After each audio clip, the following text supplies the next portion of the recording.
मैं आपका ज्योतिष मित्र ओम बाबू शर्मा ओम एस्ट्रोबर्ट चैनल में आपका हार्दिक अभिनंदन करता हूं और ईश्वर से दुआ करता हूं कि आप स्वस्थ रहें, मस्त रहें और व्यस्त रहें।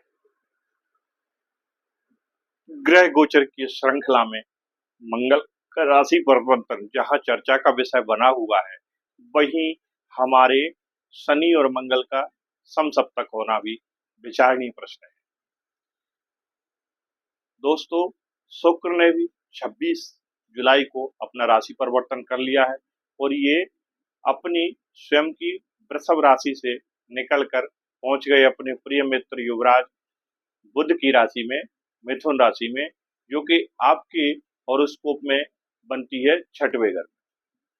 शनि बकरी होकर आपके थर्ड हाउस में बैठे हुए हैं, मीन में, और ये बकरी होकर प्रभाव देने जा रहे हैं आपके सेकेंड हाउस यानी कि धन भाव का। सूर्य भी राशि परिवर्तन किए हैं, क्योंकि आपको पता है कि सूर्य तो हर मिड मंथ में राशि परिवर्तित करते हैं। सूर्य कर्क के साथ आ गए हैं, ये आपके सेवेंथ हाउस में आ गए हैं, आपके दंपत्ति के घर में आ गए हैं, आपके पार्टनरशिप के घर में आ गए हैं।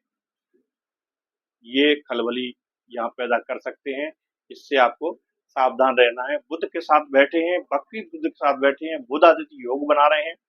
प्लानिंग तो देंगे आपको, चीजें भी देंगे आपको, लेकिन कहीं ना कहीं आपको यहाँ झगड़ा और विवाद की स्थिति बना सकते हैं आपके पार्टनर के साथ या आपके धर्मपत्नी जी के साथ। तो आपको थोड़ा सा यहाँ बच के रहना है।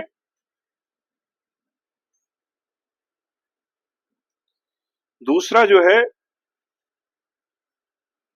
अगर मैं बात करूं राहु की, तो राहु आपके धन भाव में बैठे हुए हैं और देख रहे हैं आपके अष्टम हाउस को।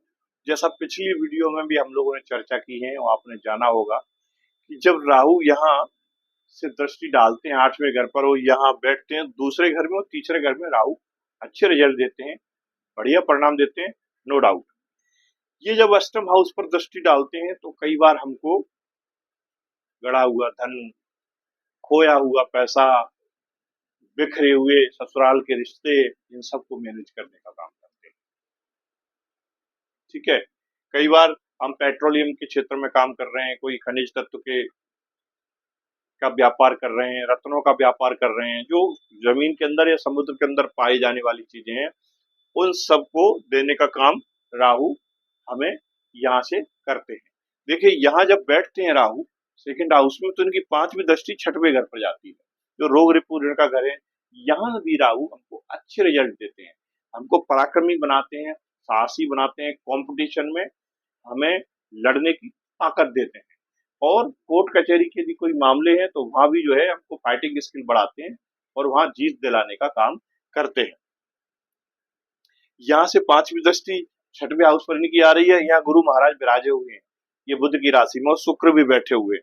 तो दोस्तों, शुक्र यहाँ से सातवीं दृष्टि विदेश भाव पर डाल रहे हैं आपका, और सैया सुख का भी हाउस है, ये विदेश यात्रा का हाउस है। तो आपको अच्छी अच्छी यात्राएं मिल सकती हैं, लग्जरियस, जिसमें हम इंजॉय करते हैं, तो उस तरह की यात्रा के भी आपके योग बन रहे हैं। गुरु महाराज खुद विराजे हुए हैं, तो ये आध्यात्मिक यात्रा आपकी करा सकते हैं, या फिर व्यापार से रिलेटेड विदेश यात्रा करा सकते हैं। तो गुरु और राहु का नवम पंचम का कॉम्बिनेशन बन रहा है।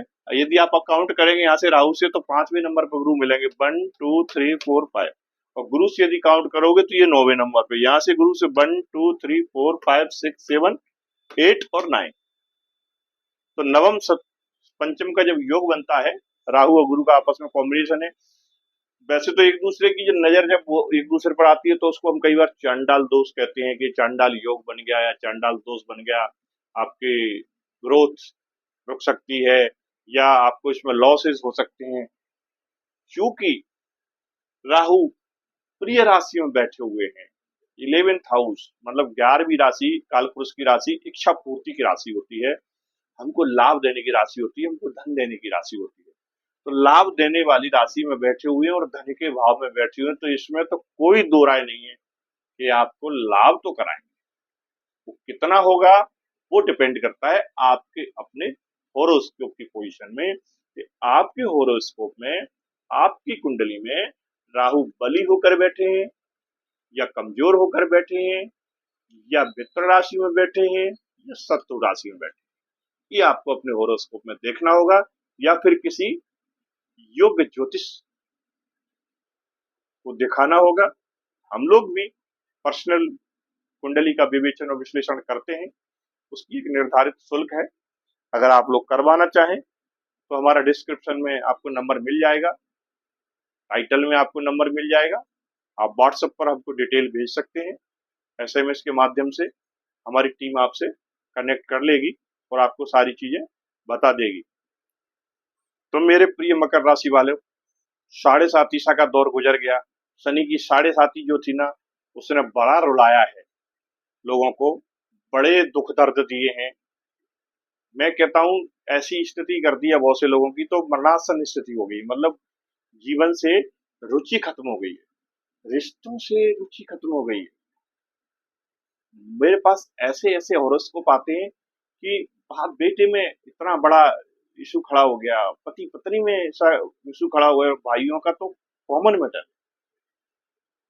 आप देखना ये आने वाला जो समय है ना, ये धीरे धीरे ये सारा सोशल सर्जरी कर देगा, सब रफू कर देगा। दोस्तों थोड़ा सा पेशेंस रखना है। इस गोचर में आपको खास तौर से अपनी जो पार्टनरशिप है वहां ध्यान देना है, और आपको अपनी धर्मपत्नी से झगड़ा नहीं करना है, क्योंकि यहाँ से ही आपको कुछ मिलने वाला है, यहाँ से भी आपको बेनिफिट होने वाला है। उस लाभ को लीजिए, झगड़ना नहीं है। ये बहुत अच्छी प्लानिंग आपको दे सकते हैं। आपके यदि आपकी लाइफ पार्टनर आपके साथ बिजनेस में इन्वॉल्व हैं, या ऑफिस में आपके साथ इन्वॉल्व हैं, आप कोई हॉस्पिटल चलाते हैं, या कोई ऐसा विद्यालय चलाते हैं जहां आप दोनों साथ में काम कर रहे हैं, तो मैं तो आपसे कहूंगा उनकी सलाह लीजिए। आप इनकी सलाह आपके लिए आर्थिक मदद होगी, आप ऐसे मान के चलिए। इसी प्रकार से आपके जो पार्टनर हैं, उस पार्टनर की सलाह को मानिए, क्योंकि सूर्य आपके बैठे हुए हैं, कर्क में बैठे हुए हैं। ये जल तत्व की राशि है, समझो बात को। सूर्य है अग्नि तत्व, फायर एलिमेंट है, तो ये जल तत्व में कंफर्ट नहीं होते, ये छटपटाते हैं। और जब ये छटपटात होती है तो वो कहाँ निकलेगी, वो अड़ोसी पड़ोसी के ऊपर ही जाएगी।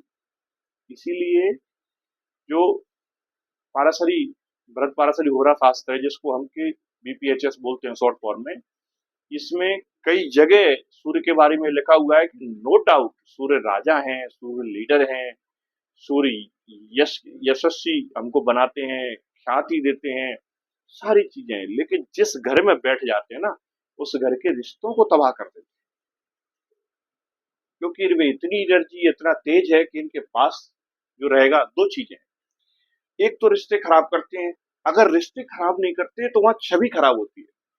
क्योंकि आप समझिए दोस्तों कि सूर्य की रोशनी में यदि टॉर्च की रोशनी आप डालोगे या दिया जलाओगे तो वो कहाँ दिखेगा।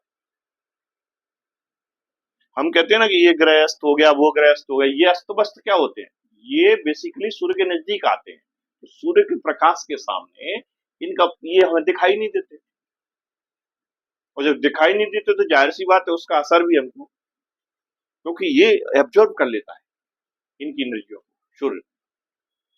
और सूर्य बुध जब साथ में बैठते तो बुध आदित्य योग बनाते हैं। अभी सूर्य बुध बकरी भी हो रहे हैं, आपको पता बकरी होते तो पिछले घर का रिजल्ट देते हैं, और पिछले घर में इनकी अपनी राशि है, जिसमें शुक्र और गुरु दोनों बैठे हुए हैं आपके तीसरे घर में। तो कोर्ट कचहरी के न्यायालय के कोई मामले हैं, उसमें आपको सुलह हो सकती है, उसमें आपको जीत मिल सकती है। आने वाले महीने में अगस्त में या सितंबर में 15 सितंबर तक आपकी कोई कोर्ट की तारीख है, तो वह आपके लिए ये फायदा दे सकते हैं।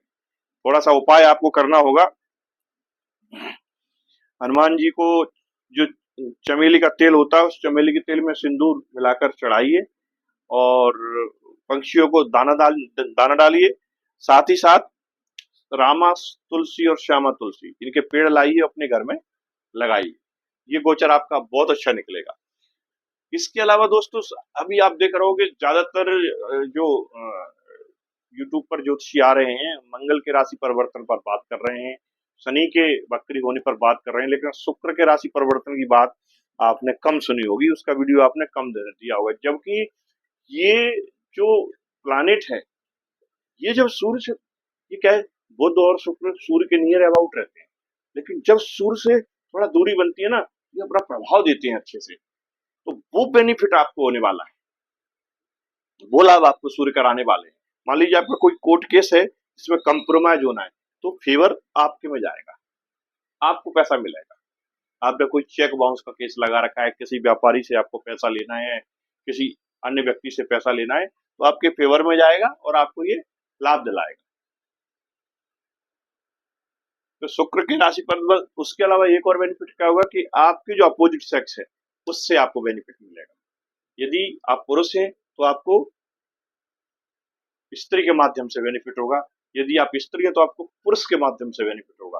वो अलग विषय है कि वो आपकी कार्यस्थल पे मिले या कहीं दूसरी जगह मिले, पर आपको लाभ जरूर मिलेगा अपोजिट सेक्स से। ये इस तरह की ग्रह गोचर बन रहा है। मंगल देखिए, इसकी मैं वीडियो पहले भी आपको शेयर कर चुका हूं मंगल के राशि परिवर्तन को लेकर, तो इसलिए इस पर मैं ज्यादा चर्चा नहीं करना, लेकिन फिर भी थोड़ा सा मैं यहाँ बात करना चाहूंगा। शनि और मंगल का जो समसप्तक ये जो बन रहा है, आमने सामने बैठे हुए 90 डिग्री पे एक दूसरे को देख रहे हैं, ये कई बार झगड़े फसाद की स्थिति पैदा करते हैं। शनि तो आपको पता है कि शनि एक तो न्याय के कारक हैं, दूसरे क्या है कि शांत स्वभाव के व्यक्ति हैं, इनको भीड़ भाड़ पसंद नहीं है। और मंगल और डिसिप्लिन वाले प्लानेट हैं। मंगल क्या है, इनको डिसिप्लिन आता ही नहीं, ये तो फाइटर है। ये इनसे कह दो कि आप चुप होके एक जगह बैठ जाओ, मंगल वाला नहीं बैठेगा। आप देखना, आपका जो अगर छोटे बच्चे हों और जो मंगल प्रभावित बच्चे होते हैं, जिनकी मेष लग्न या राशि है, या जिनकी ये वृश्चिक लग्न या राशि है, या सूर्य की भी राशि, सिंह राशि भी, अब देखना वो खिलौनों से नहीं खेलते मिलेंगे आपको। वो चाकू छुरी से खेलेंगे, वो गन के साथ खेलेंगे, और वो हथियार बड़ा पसंद होगा। वो जो वर्दी आती है बच्चों की, उन वर्दियों को पहन के अपने आप को बड़ा अच्छा महसूस करेंगे। 15 अगस्त 26 जनवरी पर प्रेजेंटेशन देंगे, तो प्रेजेंटेशन भी उनके नाच गाने वाले नहीं होंगे, उनके प्रेजेंटेशन होंगे फौजी बनेंगे या फिर फाइटिंग करेंगे, तोप के साथ खड़े होंगे। तो ये इसकी खासियत मंगल। अच्छा, एक चीज और, मंगल और शनि का जब समसप्तक योग बनता है, ऐसे समय में यदि कोई बच्चा जन्म ले तो जन्मजात टेक्नीशियन होता है, जन्मजात इंजीनियर होता है। ये भी आप देखना, अपनी कुंडली में लगा के देखना, अपने परिवार वालों की कुंडली में चेक करना, जिनकी भी होरोस्कोप में शनि और मंगल आमने सामने आपको दिख रहे होंगे, निश्चित तौर से वो टेक्निकली साउंड होगा, भले उसने डिग्री ली हो या नहीं ली हो। वो बिना डिग्री के, अगर आपके घर में कोई यंत्र, इलेक्ट्रिक या इलेक्ट्रॉनिक्स का यंत्र खराब पड़ा है, या कोई दूसरी मशीन खराब पड़ी है, तो उसको अगर कोई इंजीनियर ठीक नहीं कर पा रहा है, वो बिना डिग्री के ठीक कर देगा, उसको आइडिया देगा, इसको ऐसे कर ले। इसको कहते हैं ना जुगाड़। कोई मशीन को, बिगड़ी हुई मशीन को ठीक करने का जो जुगाड़, ये कॉम्बिनेशन कराता है, बहुत जबरदस्त कॉम्बिनेशन तकनीक के क्षेत्र में। तो कई बार ग्रहों की अगर कोई युति कुछ मायने में खराब है, कुछ मायने में अच्छी भी, निर्भर करता है हम उसको कैसे यूज कर रहे हैं। प्लानेट का बेनिफिट लेने के लिए हम क्या कर रहे हैं, कैसे प्लानेट को हमको बेवकूफ बनाना, ये हमारा काम। तो मित्रों, मैं समझता हूं तकरीबन थोड़ी थोड़ी चर्चा सभी ग्रहों की हो चुकी है। राहु की हो गई, शनि की हो गई, गुरु की हो गई, शुक्र की हो गई। गुरु भी अतिचारी है, अभी ये अस्त हो गए थे, अब आ गए हैं 9 जुलाई से जाग के, तो ये भी अपने प्रभाव दे रहे हैं। इसके अलावा सूर्य की चर्चा कर चुके हम, बुध की चर्चा कर चुके, केतु महाराज बच गए, इनको भी समझ लीजिए। केतु सूर्य की राशि में बैठे हैं। सूर्य की राशि में केतु बहुत अच्छे रिजल्ट तो नहीं देते, कहते हैं अंगारक योग बनाते हैं, क्योंकि कुजवत केतु इनको कहते हैं, जैसे मंगल होते हैं वैसे ही। लेकिन एक राहत की बात यह है कि इनका पीछे छूट गया, मंगल अब अलग हो गए और केतु अलग हो गए। तो केतु थोड़े आध्यात्मिक प्लानेट हैं, जैसे गुरु हैं ऐसे केतु भी हैं, थोड़े आध्यात्मिक प्लानेट हैं।